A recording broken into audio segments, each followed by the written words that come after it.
మాజీ CM KCR assembly సమావేశాలకు మరోసారి డుమ్మా కొట్టారు. ఇవాళ శీతాకాల సమావేశాలు ప్రారంభం కాగానే అసెంబ్లీకి వచ్చిన కేసీఆర్ కొద్దిసేపు మాత్రమే ఆయన శాసనసభలో ఉన్నారు. ఇటు రిజిస్టర్లో సంతకం పెట్టిన కేసీఆర్ పట్టుమని 10 నిమిషాలు కూడా అసెంబ్లీలో ఉండలేకపోయారు. దివంగత ఎమ్మెల్యేలకు శాసనసభ సంతాప తీర్మానం చేస్తుండగా స్పీకర్ సంతాప తీర్మానాన్ని చదువుతుండగానే కేసీఆర్ సభ నుంచి వెళ్లిపోయారు.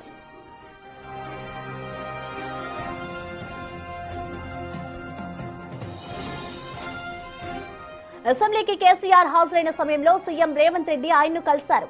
కరచలనం చేసి కేసీఆర్ ఆరోగ్యంపై సీఎం రేవంత్ రెడ్డి ఆరా తీశారు.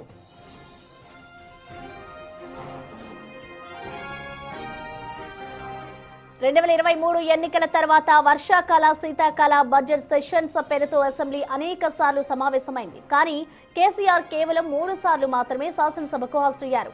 2024 జులైలో వర్షాకాల సమావేశ సమయంలో గవర్నర్ ప్రసంగం సమయంలో కేసీఆర్ తొలిసారి అసెంబ్లీకి వచ్చారు. ఆ తర్వాత 2025 మార్చిలో బడ్జెట్ సమావేశాల సమయంలో అసెంబ్లీకి వచ్చారు. ఇక తాజాగా ఇప్పుడు 2026 డిసెంబర్ 29న అసెంబ్లీకి హాజరయ్యారు. ఈ 3 పర్యాయాలు కేసీఆర్ కేవలం రిజిస్టర్లో సంతకాలు చేసి వెళ్లిపోయారు. ఒక్కసారి కూడా చర్చలో పాల్గొనలేదు.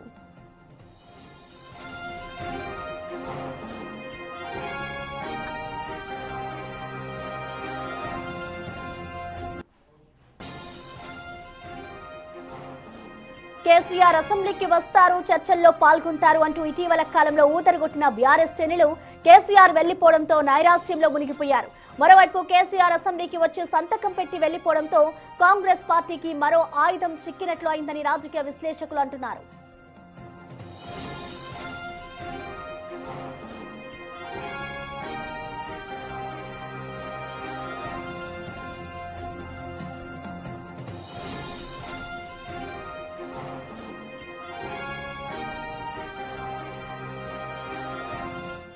మాజీ సీఎం కేసీఆర్ అసెంబ్లీ సమావేశాల నుంచి వెళ్లిపోయారు. ఇవాళ శీతాకాల సమావేశాలు ప్రారంభమయ్యాయి. అటు అసెంబ్లీ సమావేశాలకి హాజరైన కేసీఆర్ 10 నిమిషాలు కూడా ఉండకుండానే అసెంబ్లీ నుంచి ఆయన వెళ్లిపోయిన దృశ్యాన్ని మనం చూడొచ్చు. ఇటు బీఆర్ఎస్ నేతలు మొన్న ఏదైతే కేసీఆర్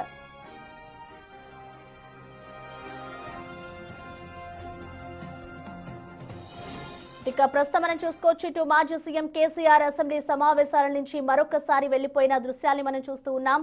అసెంబ్లీ స్టార్ట్ అయిన 10 నిమిషాల్లోనే ఆయన వెళ్లిపోతూ ఉన్నారు. దీనికి సంబంధించిన మోర్ డీటెయిల్స్ ని మా ప్రతినిధి విజయ్ అందిస్తారు. విజయ్, అయితే అది అసెంబ్లీ సమావేశాలకు హాజరైనటువంటి బీఆర్ఎస్ అధినేత ప్రతిపక్ష నేతైనటువంటి మాజీ ముఖ్యమంత్రి కేసీఆర్ కొద్దిసేపు మాత్రమే అసెంబ్లీలో గడిపి ఆయన తిరిగి కూడా వెనుతిరిగి వెళ్ళిపోతే కనిపించింది. అయితే అసెంబ్లీ సమావేశానికి సంబంధించి హాల్ లోపల కూడా ఒక ఆసక్తికరమైనటువంటి సన్నివేశం అయితే కనిపించిందనే చెప్పాలి. అయితే మిగతా సభ్యుల కంటే అందరికంటే ముందుగానే వెళ్ళి తన చైర్ లో ప్రతిపక్ష నేత బీఆర్ఎస్ అధినేత కేసీఆర్ అయితే కూర్చున్నటువంటి వెంటనే ఆ సీట్ దగ్గరికి అంటే ఆయన చైర్ దగ్గరికి ముఖ్యమంత్రి రేవంత్ రెడ్డి ఏదైతే అసెంబ్లీ హాల్లోకి రాగానే కేసీఆర్ దగ్గరికి వెళ్ళి కరచాలనం కూడా చేశారు రేవంత్ రెడ్డి. అయితే రేవంత్ రెడ్డితో పాటు కొంతమంది మంత్రులు కూడా మాజీ ముఖ్యమంత్రి కేసీఆర్ దగ్గరికి వెళ్ళి ఆయనకు స్వాగతం పలికి కూడా నమస్కారం చెప్పి వచ్చినటువంటి పరిస్థితి కనిపించింది. అలాగే మొన్న మధ్య ఎమ్మెల్యేగా గెలుపొందినటువంటి నవీన్ యాదవ్ సైతం మాజీ ముఖ్యమంత్రి కేసీఆర్ దగ్గరికి వెళ్ళి కరచాలనం చేసినటువంటి ఒక మంచి పరిణామం అయితే అక్కడ కనిపించినట్టు చెప్పాలి. సభ ప్రారంభం అయినటువంటి కొద్దిసేపే హాల్లో అయితే కేసీఆర్ ఉన్నారు. అనంతరం అటు మాజీ మంత్రి మాజీ ఎమ్మెల్యేకి సంబంధించినటువంటి కొన్ని సంతాప ప్రతిపాదనలు కూడా పెడుతుంటేనే స్పీకర్ గద్దె ప్రసాద్ కుమార్ ఆ సంతాప ప్రతిపాదనలు పెడుతుంటేనే ముందుగా కేసీఆర్ అయితే బయటకు వచ్చారు. హరీష్ రావుతో పాటు మాజీ మంత్రి జగదీశ్వర్ రెడ్డి అలాగే ఇటు ఎమ్మెల్యే పల్లా రాజేష్ తోటి అందరితో కలిసి కూడా తిరిగి నందినగర్ నివాసానికి అయితే కేసీఆర్ వెళ్లారని చెప్పాలి ప్రసన్న. అయితే గతంలో ఏదైతే ప్రెస్ మీట్ పెట్టి అలాగే ఏదైతే ఎల్పీ మీటింగ్ పెట్టి నేనే ఇటు డైరెక్ట్ గా దిగుతాను అని చెప్పినటువంటి కేసీఆర్ మాటలకు ఇప్పుడు ఆయన చేస్తున్నటువంటి అంటే ఆయన ప్రవర్తిస్తున్నటువంటి ఈ తీరుకు సంబంధం లేనటువంటి పరిణామం అయితే కనిపిస్తుందని చెప్పాలి. ఎందుకంటే కేసీఆర్ ఖచ్చితంగా అసెంబ్లీలో ఈ నీళ్లు అలాగే అంటే ఏదైతే ఇప్పుడు జరుగుతున్నటువంటి రంగారెడ్డి పాలమూరు ప్రాజెక్టు విషయంలో కూడా ఖచ్చితంగా ఈ నీటి వాటాల పైన మాట్లాడతారు. ఈ చర్చలో ఖచ్చితంగా ఆయన పాల్గొంటారు అనేటువంటి అంశం అయితే అందరి దృష్టిలోకి కూడా వచ్చింది. ప్రధానంగా ఇటు బీఆర్ఎస్ పార్టీకి సంబంధించినటువంటి కార్యవర్గం కూడా ఖచ్చితంగా తిరిగి గతంలో ఏదైతే అసెంబ్లీలో మాట్లాడినటువంటి మాటలు ఏవైతే ఉన్నాయో, అసెంబ్లీలో కేసీఆర్ మాట్లాడినటువంటి తీరు ఏదైతే ఉందో తిరిగి అదే విధంగా కేసీఆర్ మాట్లాడతారు అని చెప్పేసి అయితే ఒక ఆలోచన కూడా ఉండేది అటు బీఆర్ఎస్ పార్టీకి సంబంధించిన కార్యవర్గంలో. కానీ అది ఇప్పుడు కొంత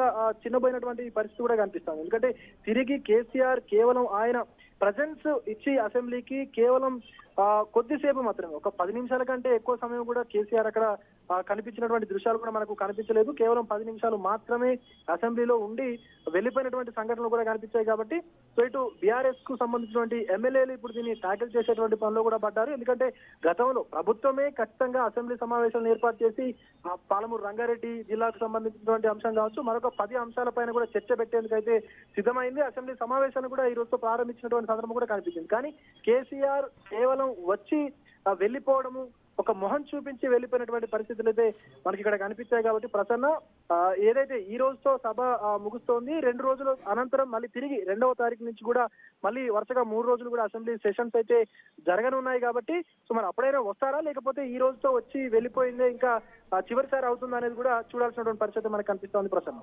అయితే విజయ్, అంటే ఇప్పటికే చూసుకుంటే ఎప్పుడైతే మొన్న కేసీఆర్ ప్రెస్ మీట్ పెట్టారో అప్పుడంతా కూడా కేసీఆర్ సభకి వస్తారు, ఇటు ప్రతిపక్ష నేతగా అన్ని నిలదీస్తారు అంటూ కూడా ఇటు బీఆర్ఎస్ శ్రేణులు ఊదరగొట్టడం కూడా మనం చూసాం. సో ఇప్పుడు కేసీఆర్ వెళ్ళిపోవడంతో వాళ్ళంతా నిరాశ చెందుతున్నారని అనుకోవచ్చా? ఎస్, ఖచ్చితంగా ప్రసన్న. ఎందుకంటే ప్రెస్ మీట్ పెట్టి, ఎల్పీ మీటింగ్ పెట్టి ఆ పార్టీకి సంబంధించినటువంటి కార్యవర్గంతో చర్చించి, ఈవెన్ మాజీ మంత్రులు కావచ్చు, ఎమ్మెల్సీస్ కావచ్చు, ఎమ్మెల్యేలు కావచ్చు, వాళ్ళందరితోని ఎల్పీ మీటింగ్ ఏర్పాటు చేసుకున్న తర్వాత అదే రోజు సాయంత్రం మాజీ ముఖ్యమంత్రి కేసీఆర్ ఒక ప్రెస్ మీట్ కూడా ఏర్పాటు చేశారు. ఆ ప్రెస్ మీట్ లో ఇక్కడి నుంచి అంటే ఇప్పటి వరకు ఒక లెక్క, ఇక నుంచి ఒక లెక్క ఉంటుంది అంటూ కూడా కొన్ని సినిమా డైలాగులు కూడా పేల్చారనే చెప్పాలి. ఆయన పంచ్ డైలాగులు కూడా పేల్చారు. కానీ ఆ ప్రెస్ మీట్ విన్న తర్వాత, అంటే ఆ ప్రెస్ మీట్ లో కేసీఆర్ మాటలన్నింటినీ చూసిన తర్వాత ఖచ్చితంగా ఆయన ఇక ప్రత్యక్ష రాజకీయాల్లోకి దిగుతారు అనేటువంటి ఒక దృశ్యం అంటే అక్కడ సందర్భం అయితే కనిపించింది. కానీ తర్వాత నుంచి ఆయన అవలంబించినటువంటి తీరు ఏదైతే ఉందో, ప్రెస్ మీట్ అనంతరం కేవలం ఆయన మళ్ళీ తిరిగి ఫామ్ హౌస్ కి అంకితమైనటువంటి దృశ్యాలు కూడా మనం చూసాము, పరిణామాలు కూడా మనకు కనిపించాయి. కానీ తదనంతరం అసెంబ్లీకి వస్తారు అని చెప్పేసి బీఆర్ఎస్ పార్టీ ఏ విధంగా అయితే చెప్పుకొచ్చిందో అలాగే కేసీఆర్ అసెంబ్లీకి వచ్చారు. కానీ కేవలం 10 నిమిషాల సమయం మాత్రమే ఇక్కడ అసెంబ్లీలో గడిపి వెళ్ళిపోవడం అనేది ఇప్పుడు మొత్తం సర్వత్రా కూడా రాజకీయ పరంగా అయితే చర్చకైతే దారితీసిందని చెప్పాలి. ఎందుకంటే ప్రెస్ మీట్లు పెట్టి మాట్లాడడం కాదు, దమ్ముంటే మీకు అసెంబ్లీకి వచ్చి సభకు వచ్చి మీరు కొట్లాడాలంటూ కూడా ప్రభుత్వానికి సంబంధించి అంటే అధికార కాంగ్రెస్ పార్టీ అయితే సవాల్ విసిరింది. ఆ సవాల్ మేము స్వీకరిస్తున్నామంటూ కూడా అటు హరీష్ రావు కావచ్చు, కేటీఆర్ కావచ్చు, ఇటు కాంగ్రెస్ పార్టీకి కూడా గట్టి కౌంటర్ ఇచ్చేటువంటి ప్రయత్నం అయితే చేశారు. కానీ ఇప్పుడు కేసీఆర్ వ్యవహరించినటువంటి శైలి ఏదైతే ఉందో, ఈ తీరు ఏదైతే ఉందో, ఇప్పుడు దీన్ని ట్యాకిల్ చేసుకునేందుకు హరీష్ రావు, కేటీఆర్ నెక్స్ట్ ఏం స్టెప్స్ తీసుకోబోతున్నారు అనే దాని పట్ల కూడా కొంత పార్టీకి సంబంధించినటువంటి కన్ఫ్యూజన్ అయితే మనకు అక్కడ కనిపిస్తుంది స్పష్టంగా కూడా. ఎందుకంటే కేసీఆర్ ఖచ్చితంగా ఈ పాలమూరు రంగారెడ్డికి సంబంధించినటువంటి అంశం కావచ్చు, ప్రస్తుతం రాష్ట్రంలో నెలకొన్నటువంటి పరిణామాలు కావచ్చు, లేకపోతే తాజా రాజకీయ పరిణామాలు కావచ్చు, వీటన్నిటిపైన చర్చిస్తాడు అనేటువంటి ఒక ఊహాగానంలో బీఆర్ఎస్ పార్టీకి సంబంధించినటువంటి ప్రతి శ్రేణి కూడా ఉన్నారు. గతంలో మాదిరిగానే కేసీఆర్ తిరిగి యాక్టివ్ అయ్యారు, అసెంబ్లీ సెషన్స్ లో పాల్గొంటారంటూ కూడా ప్రతి బీఆర్ఎస్ నాయకుడు కూడా అనుకున్నారు, వాళ్ళ మధ్యలో అదే ఉంది. కానీ ఇప్పుడు కేసీఆర్ వ్యవహరించినటువంటి ఈ శైలి ఏదైతే ఉందో, దీంతో మళ్ళీ తిరిగి కూడా ప్రతి బీఆర్ఎస్ కార్యకర్త కావచ్చు, బీఆర్ఎస్ శ్రేణులు కావచ్చు, కొంత నిరాశకు గురైనటువంటి పరిస్థితులు కూడా మనకి ఇక్కడ స్పష్టంగా కనిపిస్తా ఉన్నాయి ప్రసన్న. సో ఇప్పుడు సభలో ఉన్నటువంటి బీఆర్ఎస్ ఎమ్మెల్యేలు అందరూ కూడా తిరిగి వాళ్ళు ఈ పరిణామాలు ఏవైతే తాజా రాజకీయ పరిణామాలు ఏవైతే ఉన్నాయో వాటిపైన మాట్లాడేందుకైతే సిద్ధంగా ఉన్నట్టుగా మనకు కనిపిస్తా ఉంది ప్రసన్న.